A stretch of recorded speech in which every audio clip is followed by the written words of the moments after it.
मैं doctor Mamta Sharma, associate professor government college Behror, आज अपना व्याख्यान BA part third western political thought के ऊपर प्रस्तुत कर रही हूँ। सबसे पहले हम प्लेटो के बारे में समझेंगे। प्लेटो कौन थे, प्लेटो के क्या थॉट्स थे। इससे पहले हमें ये बताना होगा कि किसी भी थिंकर के विचार उस समय की तत्कालीन परिस्थितियों के आधार पर ही बनते हैं।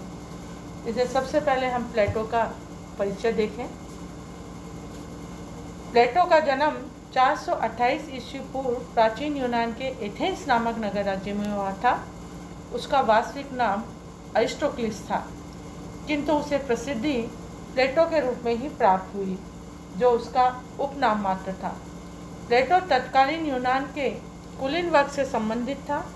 यद्यपि युवावस्था में प्लेटो एथेंस की राजनीति में भाग लेने की महत्वाकांक्षा रखता था, किंतु जिस ढंग से राजनीतिक घटनाक्रम को घटते हुए देखा, उसके परिणाम स्वरूप प्लेटो ने व्यवहारिक राजनीति के स्थान पर दर्शन शास्त्र की शरण लेना उचित समझा। प्लेटो ने स्पार्टा द्वारा एथेंस की पराजय देखी, एथेंस से अल्पवर्गीय निरंकुश शासन देखा। तत्पश्चात उसने ऐसे लोकतंत्र की स्थापना भी देखी जिसके प्रमुख शासक ने मिथ्या आरोप लगाकर सुकरात जैसे महान दार्शनिक को मृत्युदंड की सजा दी गई।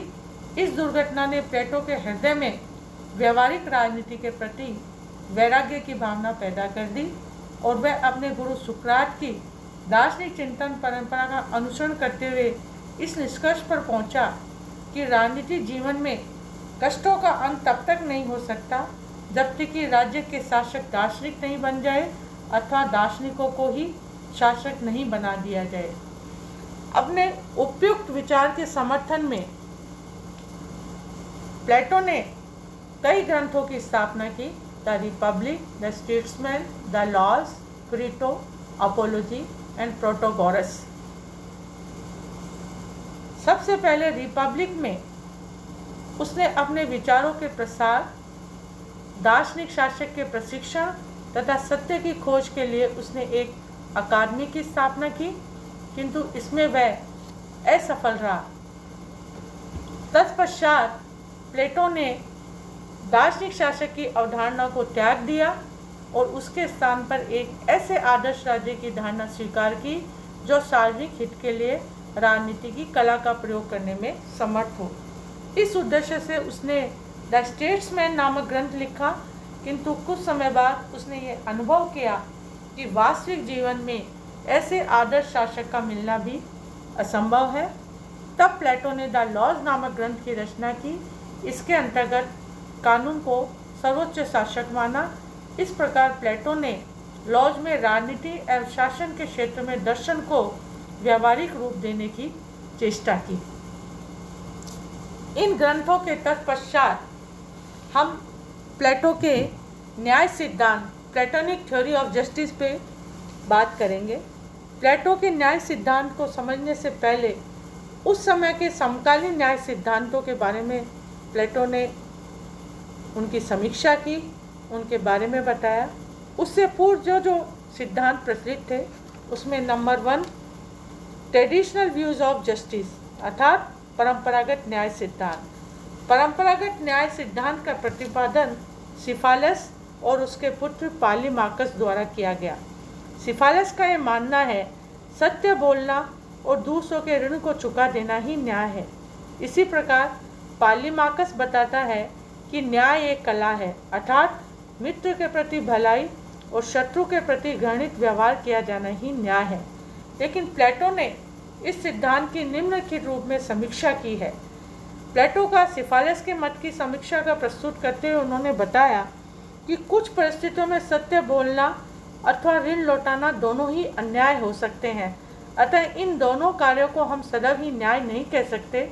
उदाहरण के लिए किसी नागरिक द्वारा अन्य राष्ट्र को अपने राष्ट्र के गुप्त रहस्य बताना सत्य भाषण की श्रेणी में तो आता है, किंतु इस प्रकार के सत्य भाषण को न्याय नहीं माना जा सकता। इस प्रकार प्लेटो ने पालीमार्कस के मत की भी समीक्षा की है। उसका यह मानना है कि यह कथन सही नहीं है कि न्याय एक कला है, क्योंकि न्याय व कला के लक्षणों में अंतर होता है। कला को किसी के प्रति अच्छाई अथवा बुराई दोनों ही रूपों में प्रयोग किया जा सकता है, जबकि न्याय को सदैव ही अच्छाई के रूप में ही प्रयोग में लाया जाता है। नंबर 2, न्याय का उग्रवादी सिद्धांत अर्थात रेडिकल व्यू ऑफ जस्टिस। इस सिद्धांत का प्रतिपादन थैसीमेकस के द्वारा किया गया। Thrasymachus always says justice is the interest of stronger, अर्थात शक्तिशाली का हित ही न्याय है। इसी के साथ थैसीमेकस ने कहा है कि अन्याय न्याय से श्रेष्ठ होता है, लेकिन प्लेटो ने इसकी समीक्षा करते हुए कहा है कि न्याय केवल शक्तिशाली का हित ही नहीं हो सकता। उनका ये मानना है कि शासन एक कला है, किंतु वह कला के ऐसे लक्षण बताता है जिससे ये सिद्ध होता है कि न्याय का अर्थ शक्तिशाली का हित नहीं, अपितु शक्तिशाली द्वारा सार्वजनिक सामान्य हित की रक्षा है। प्लेटो के अनुसार किसी भी कला का उद्देश्य अपने से संबंधित वस्तु के दोषों का अंत करना है, न कि कलाकार की स्वार्थ सिद्धि करना। इस प्रकार प्लेटो ने थैसीमेकस द्वारा दी गई धारणा को अस्वीकार किया। Third, pragmatic theory of justice अर्थात न्याय का व्यवहारिक सिद्धांत। ग्लाउकन के द्वारा इस सिद्धांत का प्रतिपादन किया गया। वह मानता है कि न्याय मानव समाज की एक सहज एवं स्वाभाविक प्रवृत्ति नहीं है, अपितु मानव शक्तिहीनता से उत्पन्न एक धारणा है। ग्लाउकन का मत है कि मानव स्वभाव से ही स्वार्थी प्राणी है और अपने हित की प्राप्ति के लिए अन्याय करना पसंद करता है। प्लेटो ने निम्नलिखित आधारों पर इस सिद्धांत की आलोचना की है। प्लेटो के अनुसार न्याय मानव आत्मा का गुण है, अतः न्याय का निवास स्थान मानव आत्मा में है, अतः न्याय मानव के लिए सहज व स्वाभाविक गुण है। अतः उपरोक्त तीनों सिद्धांत के आधार पर प्लेटो ने न्याय के 2 सिद्धांतों का प्रतिपादन किया, सामाजिक न्याय एवं व्यक्तिगत न्याय।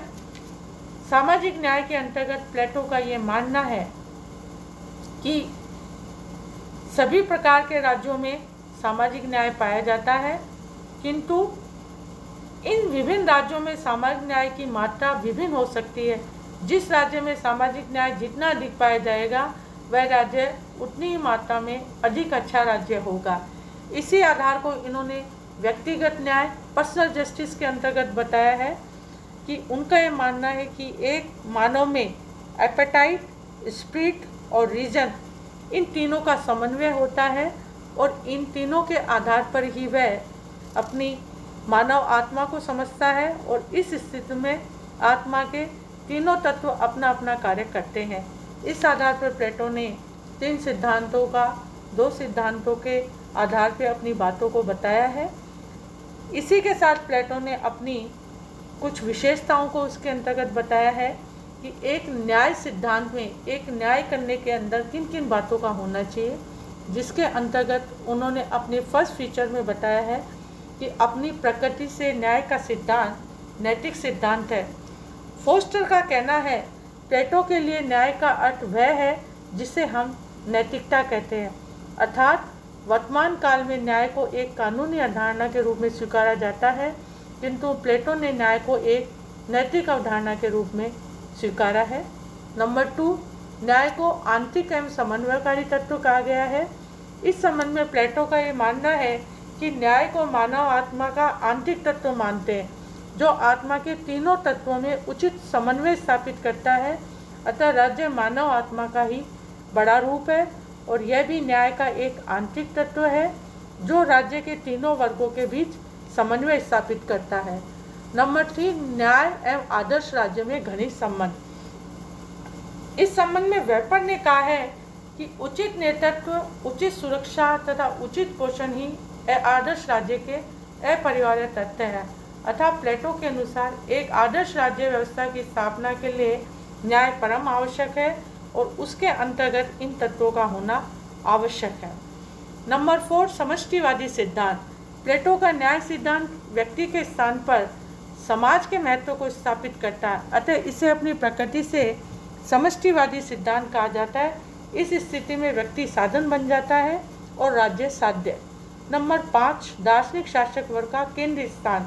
प्लेटो की न्याय व्यवस्था में ऐसे शासक वर्ग को आधारभूत महत्व दिया गया है जो अपनी प्रकृति से दार्शनिक हो। व्यवहार में राज्य में न्याय की स्थापना का काम इन्हीं दार्शनिक शासकों द्वारा किया जाता है। इस प्रकार प्लेटो ने दार्शनिक शासक को सेंटर पॉइंट के रूप में अपने सिद्धांत में प्रतिपादित किया है। नंबर 6, न्याय सिद्धांत के सहायक व अनिवार्य साधन। इसके अंतर्गत प्लेटो ने शिक्षा और साम्यवाद को शामिल किया है। प्लेटो का मत है कि अन्याय का आधार अज्ञान होता है। अज्ञान एक मानसिक रोग है और इसका एकमात्र इलाज है उचित शिक्षा। अतः इसके अंतर्गत प्लेटो ने अपने शिक्षा के सिद्धांत को प्रतिपादित किया है। नंबर 8, न्याय के 2 प्रकार जो हम पूर्व में बता चुके हैं, व्यक्तिगत न्याय और सामाजिक न्याय। अतः प्लेटो ने अपने इन विशेषताओं में इन दोनों को शामिल किया है। प्लेटो के द्वारा अपने न्याय सिद्धांत के प्रतिपादन को बड़े ही सहज और सुलभ शब्दों में बताया और उस समय की परिस्थितियों के आधार पर इनको बताने का प्रयास किया। लेकिन आलोचकों ने प्लेटो के इस न्याय सिद्धांत की कुछ आधारों पर आलोचना की है। नंबर 1, यह मात्र नैतिक सिद्धांत है। प्लेटो के न्याय सिद्धांत का प्रमुख दोष यह है कि यह अपनी प्रकृति से मात्र एक नैतिक सिद्धांत है, जबकि आधुनिक युग में न्याय को मूलतः एक कानूनी धारणा के रूप में स्वीकार किया गया है। इस संबंध में बार्कर ने कहा है, प्लेटो का न्याय सिद्धांत वास्तव में न्याय नहीं है, यह मनुष्य को केवल अपने कर्तव्य तक सीमित करने वाली भावना मात्र है, कोई ठोस कानून नहीं। नंबर 2, यह व्यक्ति की स्वतंत्रता के विरुद्ध है। यह न्याय सिद्धांत केवल कर्तव्यों पर ही बल देता है, उनके अधिकारों की पूर्ण उपेक्षा करता है। अतः न्याय सिद्धांत व्यक्ति की स्वतंत्रता का भी अंत कर देता है। इस दृष्टि से इस सिद्धांत को आलोचकों ने स्वीकार नहीं किया। नंबर 3, प्रजातंत्र विरोधी अभिजात तंत्र समर्थक सिद्धांत। प्रजातंत्र में व्यक्ति की समानता को स्वीकारा जाता है, किंतु प्लेटो का न्याय सिद्धांत वर्गीय आधार पर व्यक्तियों के बीच असमानता की स्थापना करता है। प्रजातंत्र में व्यक्ति को अधिकार व स्वतंत्रता प्राप्त होती है। व्यक्ति को साध्य व राज्य को साधन माना जाता है, किंतु यह सिद्धांत सबसे ठीक मान्यताओं में विश्वास नहीं रखता। अतः यह कहना उचित होगा कि न्याय सिद्धांत प्रजातंत्र का विरोधी है। नंबर 6, व्यक्तित्व का अपूर्ण विकास। व्यक्तित्व के विकास के लिए ये आवश्यक है कि समस्त योग्यताओं को विकसित करने का अवसर मिले, अर्थात व्यक्ति को अपनी आत्मा के तीनों गुणों का विकास करने का मौका मिलना चाहिए। किंतु प्लेटो का न्याय सिद्धांत एक व्यक्ति को अपनी आत्मा के केवल प्रधान गुण को ही विकसित करने का मौका देता है, अन्य गुणों की उपेक्षा करता है। नंबर 5, मनोवैज्ञानिक अव्यावहारिक सिद्धांत। अतः प्लेटो के सिद्धांत को मूलतः मनोविज्ञान के प्रतिकूल माना गया है, इसलिए वास्तविक जगत में इसको अव्यावहारिक सिद्धांत माना जाता है।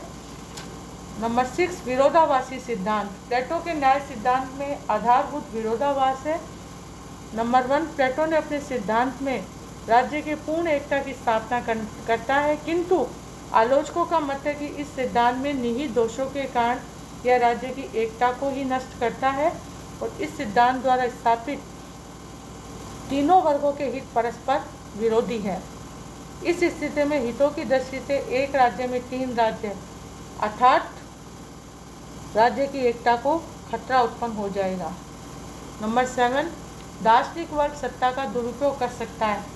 एक और तो प्लेटो ने इस सिद्धांत को स्वीकारा है कि प्रत्येक वर्ग केवल अपने ही संबंधित कार्य को करेगा, दूसरे वर्ग के कार्यों में हस्तक्षेप नहीं करेगा, और दूसरी ओर यह भी मानता है कि दार्शनिक शासक वर्ग के द्वारा अन्य दोनों वर्गों का नियंत्रण किया जाएगा। इस प्रकार लॉर्ड एक्टन ने कहा है कि सत्ता भ्रष्ट करती है, लेकिन पूर्ण सत्ता पूर्ण रूप से भ्रष्ट करती है। इस आधार पर इसको स्वीकार नहीं किया। लास्ट, आधुनिक युग के अनुरूप नहीं। अतः इस सिद्धांत की आलोचना का यह आधार भी कहा है कि आधुनिक युग में न्याय को एक कानूनी अवधारणा के रूप में स्वीकारा जाता है, किंतु प्लेटो ने अपने न्याय सिद्धांत में कानूनी पक्ष की पूर्णतः उपेक्षा की है। इस आधार पर किसी भी आधुनिक राज्य में जहाँ न्यायपालिका न्याय का कार्य करती है, किंतु प्लेटो ने अपने न्याय सिद्धांत में संप्रभुता एवं संविधानवाद का उल्लेख नहीं किया है।